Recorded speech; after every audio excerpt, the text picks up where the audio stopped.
Hi. நம்ம தமிழ்நாட்டு முதலமைச்சர் இருக்கார்ல, அவர் வந்து சென்ட்ரலுக்கு ஒரு பெரிய கண்டனம் வச்சிருக்காரு. என்னன்னு கேட்டிங்கன்னா, பெட்ரோல், டீசல் விலை உயர்ந்துருச்சு. அத எதிர்த்து நாங்க வந்து கண்டிப்பா போராடுவோம் அப்படிங்கிற மாரிலாம் பேசியிருக்காரு. என்னதான் நீங்க பெட்ரோல், டீசல் விலை, கச்சா எண்ணெய் குறைஞ்சாலும் எங்களுக்கு என்ன குறைக்கவா போறீங்க? அதென்ன ஏத்துனா மட்டும் எங்களுக்கு ஏத்துறது அப்படின்னு சொல்லிட்டு ஒரு தெளிவான விளக்கமும் வச்சிருக்காரு சென்ட்ரலுக்கு. என்னோட 27 வருஷ வாழ்க்கையில நான் இதுவரையும் அரசியல் பார்த்தத வச்சு சொல்றேன். இப்படி டைரக்ட்டா சென்ட்ரல யாரையுமே அட்டாக் பண்ணி நான் பார்த்ததே இல்ல. எனக்கு ரொம்ப பெருமையா இருக்கு. தமிழ்நாட்டுல இப்படி ஒரு முதலமைச்சர் நமக்கு ஆதரவா ஒரு விஷயத்த தெரிவிக்கிறாரு அப்படின்னு. அவர் இதையும் சொல்லியிருக்கிறாரு, பெட்ரோல், டீசல் விலை உயர்ந்துச்சுன்னா கண்டிப்பா ஏழை எளிய மக்கள், பாமர மக்கள் ரொம்ப பாதிக்கப்படுவாங்க அப்படின்னு சொல்லிட்டு. கண்டிப்பா பாதிக்கப்படுவாங்க தான்.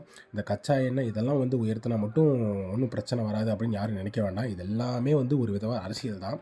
இவர் சென்ட்ரல எதிர்த்தது ரொம்பவே வந்து சந்தோஷமா இருக்கு.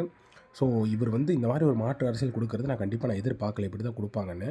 இந்த மாற்று அரசியல் இப்படியே தொடர்ந்துச்சு இன்னும் 5 வருஷத்துக்கு அப்படின்னா, இதுக்கப்புறம் ஃபுல்லாமே முதலமைச்சர் தளபதி விஜய் மட்டும் தான். வேற யாருமே இருக்க முடியாது. ஸோ மறக்காம வீடியோ சப்ஸ்கிரைப் பண்ணிருங்க.